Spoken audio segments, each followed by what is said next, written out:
Welcome back to Cash and Sass, the podcast where we ditch the shame, talk real numbers, and build bold, bankable wealth without sacrificing who we are. I'm your host, Lisa Marie, the fractional CFO, wealth mentor, and the sassy wealth queen behind Transcendent Wealth Company. If you're ready to scale with strategy, own your power, and finally feel wealthy in every sense of the word, then you're in the right place. Today's conversation is one you're going to feel very deeply. My guest, Keri Nola, is known as the Shadow Mama and Receptivity Queen. Oh, that's a big word. She helps healers and spiritually aware entrepreneurs alchemize money wounds, heal scarcity patterns, and learn the art of being open to wealth, open to support, open to divine flow. We're talking shadow work, money wounds, receptivity, again, that big word, and all the things that keep women from receiving the abundance that's meant for them. And as I always say, let's get into it. Welcome to the show. Thank you very much for being here. And as always, we're just going to dive into it. You said that one of your biggest transformations was realizing that you didn't have to relate to money the way your parents did. What was that awakening like? What did that look like? It happened slowly over time when I realized that every time I talked to my parents about money, the feedback that they gave me didn't resonate, and I didn't want to do it that way.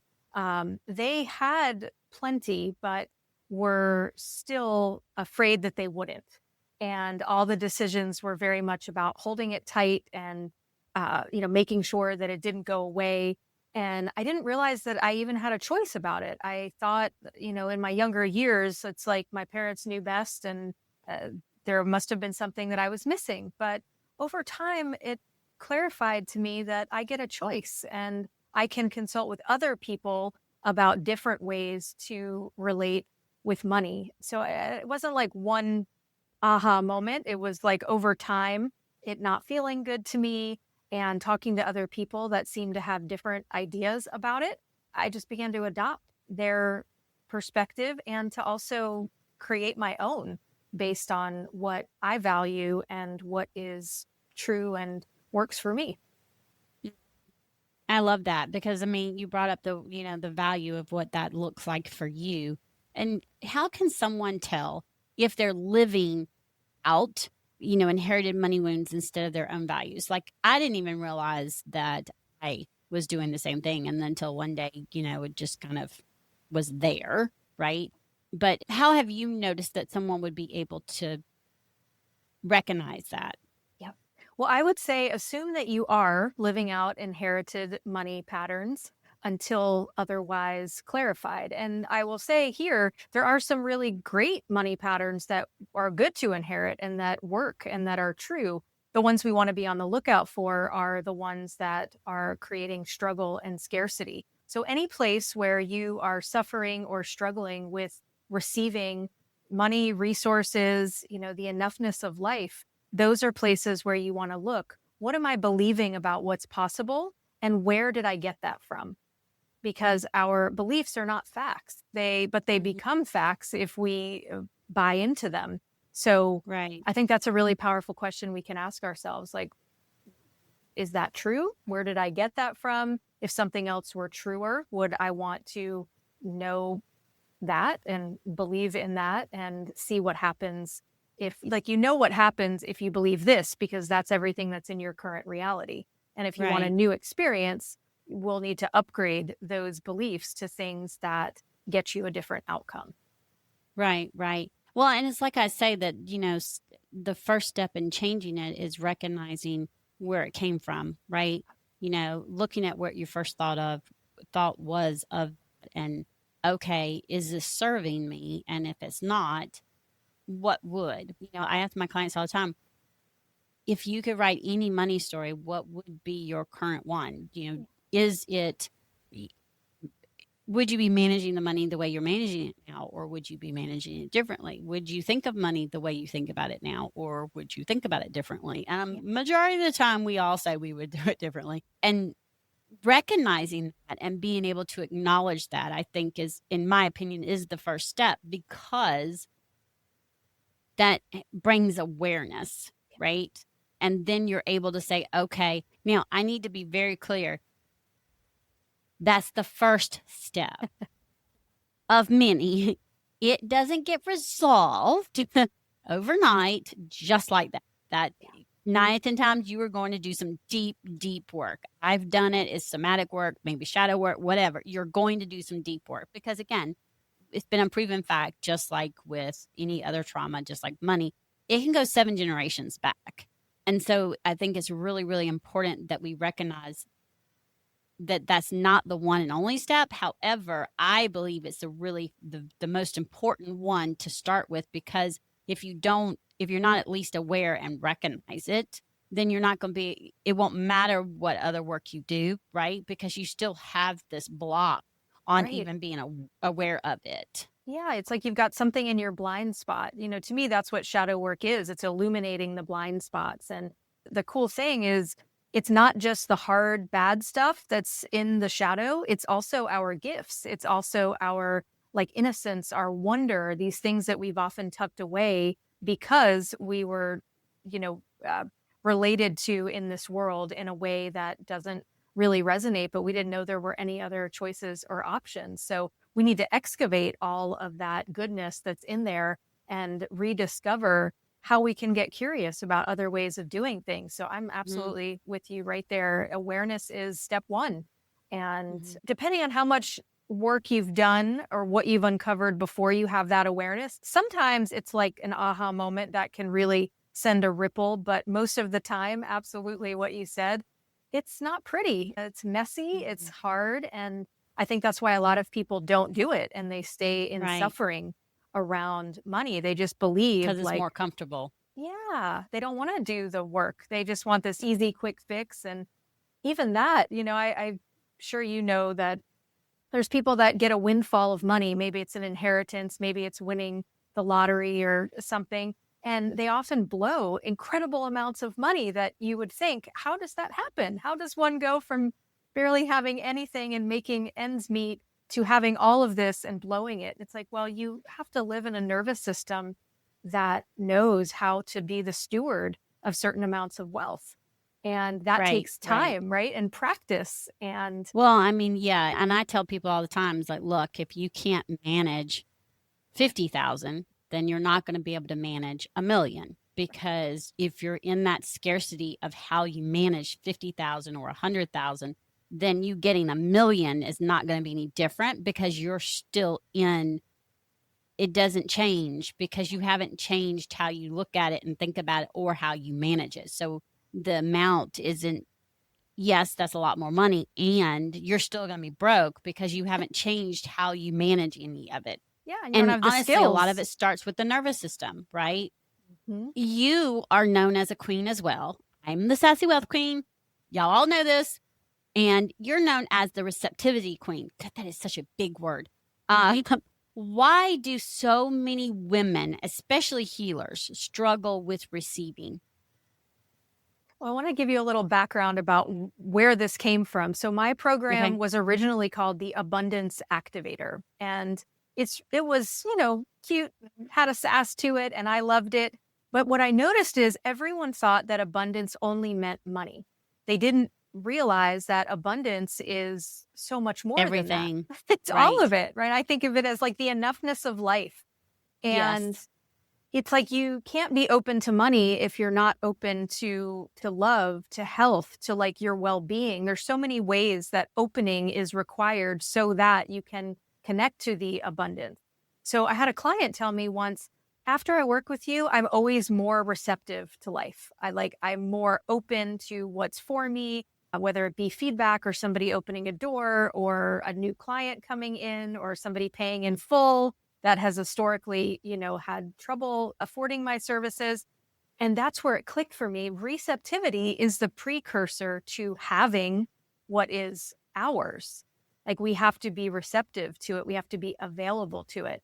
And one of the things with all the women that I worked with, and particularly, healers or women that are creators, they're creating their own thing in life, they have often been made to receive earlier in life, whether this is through a trauma of some sort or not being seen or heard. And they have armored up their system, put it on lockdown to protect themselves. And they don't realize it. So they don't know how to be receptive. Like they wanted to block out the things that they didn't want, maybe negative attention or criticism or judgment or harm that was coming to them in some way. But they didn't realize that in closing themselves off to that, they were also closing themselves off to the beautiful things that are for them. And this is where my work prior to mentoring, healers and entrepreneurs, I was a trauma therapist. And the work goes hand in hand. Like we have to clear our traumas, our sacral chakra, our receiving center, our birthing center. If that's on lockdown, we're not really available to what's for us. It can even be right there and we could miss it. We don't realize a door is opening and opportunity is there. We could be blocking resources and abundance that's trying to come in. Yeah. And you were saying that so often some people look at abundance differently, and everybody normally looks at wealth differently. They think of wealth as being rich. And that's the reason why I came up with the wealth codes and not the rich codes, right? Because I believe there's two different things. And wealth, being wealthy is so much more than money. The reason why I created the 5 wealth codes, and it's the reason they're named what they're named. It's the spiritual, the emotional, the mental, the physical, and the financial. And that's all 5 key areas. And if you notice, I didn't start with financial. I ended with financial because most of the time our issues, we're having issues with the financial, but that's not where it started. It's a symptom. A lot of times it started somewhere else. Yes, we're carrying the money wounds. Yes. And in order to fix how we're managing or how we're looking at money, we need to also look at our spiritual wealth, our emotional wealth, our mental wealth, and our physical wealth. They say, okay, are these aligned with our values? Yeah. Are there any leaks? Which is why I came up with the 3 profit leaks. And people are like, profit, that's money. No, there's 3 profit leaks. And there's a reason why they're called. Like one is called assets to allocations of assets. Well, allocation of assets. There's allocation of assets in your spiritual, your mental, your emotional, and your physical. You look at it and think about it. Who are you spending your time with? Are you living aligned with your faith and what you believe? Are you taking time to take care of yourself? And majority of the time with women, the answer, like you're talking about, they don't believe in receiving. The answer is no. We don't. We have this thing about asking for help. I can attest, I'm one of them. I've gotten so much better. And it's something we practice, right? We have to work on, we have to practice, and we get to work on. And I think it's really important.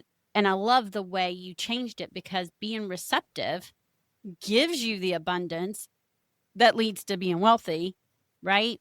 And I can see how it's interconnected. Like it starts with the being receptive, leads to where I talk about the abundance and being wealthy. And then from comes the quote unquote money part, because we've got these things in place and they're aligned with our values and our goals, right? Well, what does true receptivity look like? Like if someone's like, okay, what do you mean? What does this look like? And how does it actually change my ability to create wealth? Yeah, that's a great question. So much of this, you used the word somatic earlier. And, one of the ways that we know if we're open is that we're in our body and we can feel like there's almost like a neutralness to receptivity where I can move toward an opportunity and I can take it, I can lean back and I can let something come to me. So to me, when I think of the qualities of receptivity, there's a softness, there's an openness. I teach a lot about the unifying of masculine and feminine energy. And the feminine is receptive. She's open. And this isn't just woman or man. This is energy that all of us possess. And so someone who is receptive has a relationship with the feminine principle of opening, of softening, of being available. Whereas masculine energy is very penetrative. It's very forward moving. And we need that too. But if we're doing that prematurely, there's no opening for anything to come in. We're so busy like going after everything. There's not an opening. We need to make sure that we have a compartment for something to land. One of the ways you can test for this, I had a friend call me the other day and he was traveling and someone offered to treat him to something that was quite expensive. And his first thought was, no, I've got it. And I said, why the hell did you say that? And I said, how about thank you, more please. I receive it. I accept it. So when someone, See, I used to do the same thing. I would go, right. no, or are you sure? And Yeah. it's like, you're actually doing them a disservice Right. because, and we're going to put it out there, God, source, and universe, all of it, you're doing a disservice because this was given to you. It's right there to be given to you, and you've immediately shut it down. So now I stand grounded, I look, and I go, thank you. Thank And you. I leave, and trust me, that is not always easy. It really isn't. We have so much programming, and it's not just personal. This is ancestral. Right. It's collective. It's like, oh, good girls, oh, I couldn't possibly, versus a woman who's embodied says, well, thank you so much for your generosity. Like, I let that in. And think about also being on the other side of that. When you feel called to give and someone doesn't receive it, it's like, it's icky, right? You tried to offer something and it was like shut down.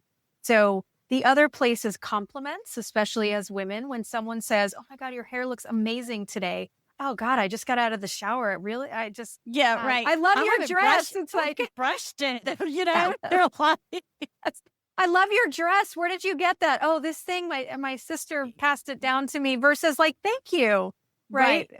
Right. That's a clue. Like, if we can't receive things like that in our everyday life, we likely have blocks around receiving some of the larger things. Like, I would always say, if you don't have what you want or what you sense is for you, you have blocks to it. There are things to find and to discover. It's like a discovery mission, a scavenger hunt to look around. And we're all working on this in layers. So the other thing I say is, it's not I'm receptive or I'm not. It's when am I more receptive? Like, what are the self-care practices that help me feel confident and clear about what I'm worthy of, so that I can open to that, right? There might be moments when you're more resourced than others and you're more open.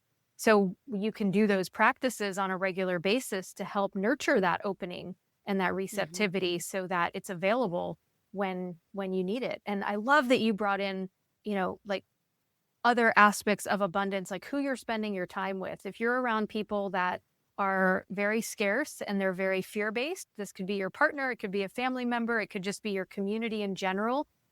It's like you're swimming upstream. You're trying to open and expand your wealth consciousness, and they're pulling you back. Like, no, that maybe not intentionally, usually not.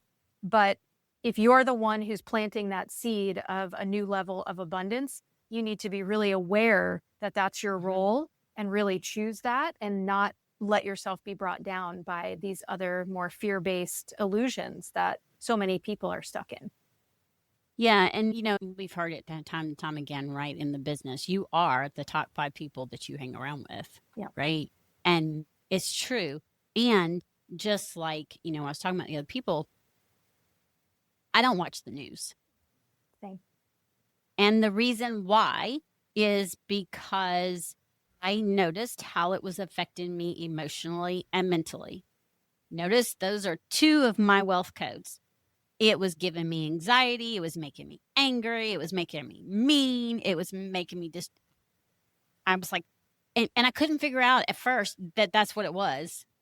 Right. And then I was like, doing what you said. Okay, why is this happening? At what point in time is it happening? Right. And then, again, it's awareness. And then once I realized, I was like, okay, we're going to avoid this, and we're going to see if it's better.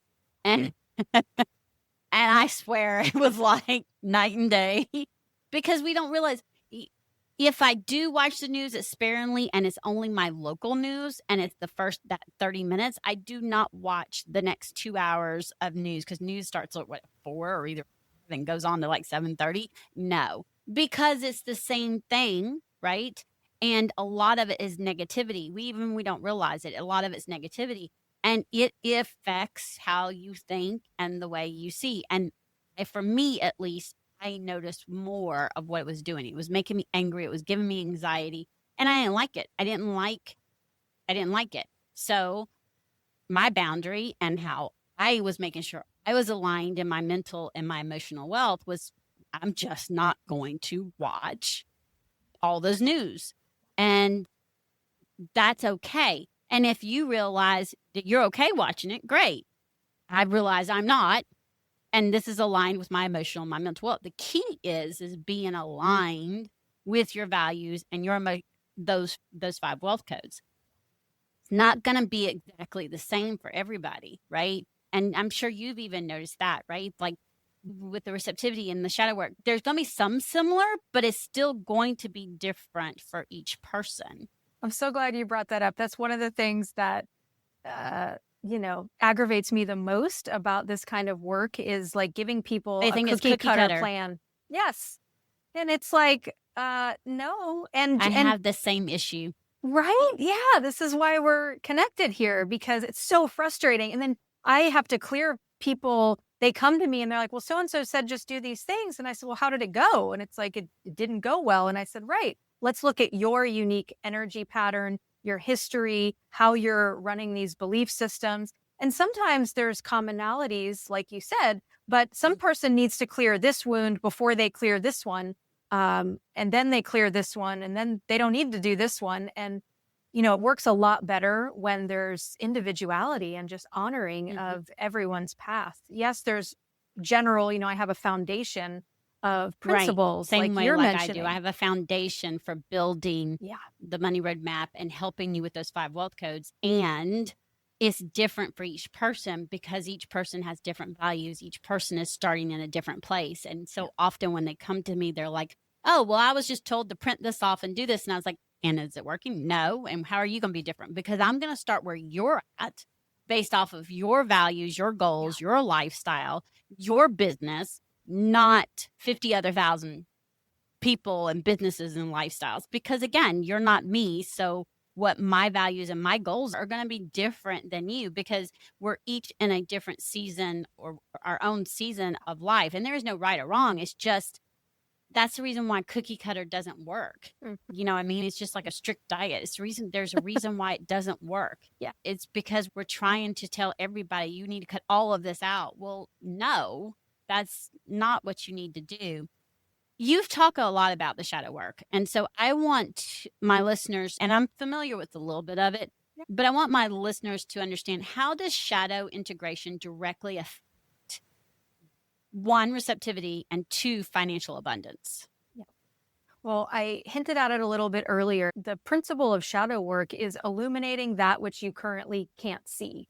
So what's in your blind spot? So the way that it affects your receptivity is as you open to illuminating your blind spot, it softens those areas of armor and blocks, and you begin to naturally become more open. The more aspects of yourself that are online, the more authentic you can be in your expression, the more liberated you will experience life. And then the more open you are, the more that can come your way. And that's the thing I love about the shadow work is, and I have a body of work called Messages from Shadow, which is a system that helps people to identify their own unique shadows that are prioritizing for clearing. So it's not like we're all going to be doing the same shadow work. Someone may be working with the shadow of scarcity. Someone else might be working with the shadow of denial or prostitution, where you're selling yourself out in exchange for less than what is true for you to be receiving. And yeah, it's a very powerful way to look in the mirror of what block is actually the one for you to clear, and then what one you do next. Is there one, like a shadow money pattern that you tend to see over and over? Yep, it's the shadow of power. And people are really confused by this. Women in particular don't always, they see the abuse of power, people overusing their power. So they don't know how to be powerful in a way that feels safe to them. So what I like to say is abusing your power isn't just overusing it or using it against someone else. It's also underusing it or minimizing the what a big deal you are and how worthy you are of having what is meant for you. So we do a lot of work around the solar plexus, the power center, standing immovably in the truth of who you are, what you know, what you value, what's meant for you, and reactivate that power in a way that feels safe and healthy to live in this body that can move in the world in a way that when I know who I am and I know where my power comes from, then I don't let people push me around. I don't settle for less than what is mine. If someone's asking for a raise or someone's taking a job, it's like a lot of women just take what they can get, just like, oh, I'll just take the leftovers. I can't tell you how many women over the years will invest in things for their children, their partners, and then they want to come to one of my retreats and they're like, oh, I couldn't possibly. I'm like, you just mentioned that you spent like a quarter of, double that amount to send your son to soccer camp. What do you mean you don't get to experience this? It's not that they don't have access to the money or the resources. It's, am I allowed to use it for myself? Like it feels too luxurious to treat herself to something.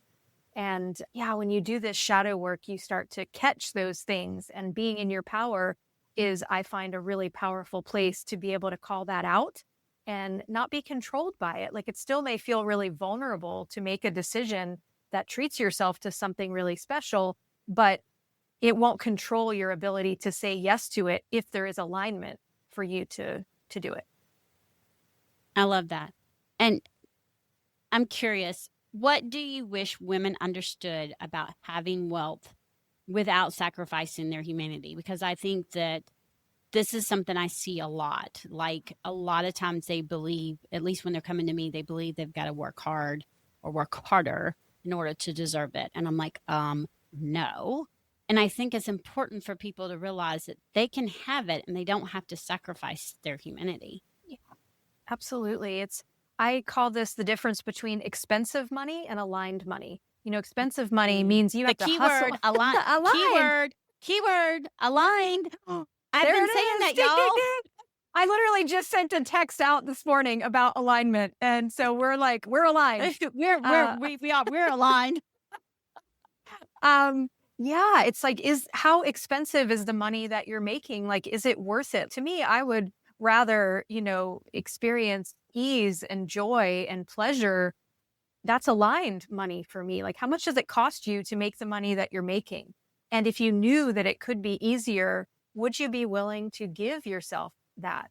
And part of this is a belief of, do I deserve it? Am I worthy of it? Like, why do you have to work hard or harder for it? This is often passed down by the masculine lineage in our family, right? We see dad working hard. We try to build businesses or wealth as women like we're men, and we're not. So men are denser by nature. They can work harder, stronger, faster. That's how they're designed. As women, we attract wealth by leaning back, by being open, by softening, by remembering who we are. Like, we create life, ladies. If we can do that, hi. If we can do that, we can certainly, welcome wealth, but we have to do it in a way that is aligned and true for our nature. Yeah. I find I'm much more productive the more massages I get, the more sleep I get, the more downtime I get. I work about 15 hours a week and 2 to 2.5 days a week. I have a lot of spaciousness, a lot of downtime, and it's not luxuriating. It's required. It's necessary for me to show up the way that I desire to show up. And I make more money the more rest that I have.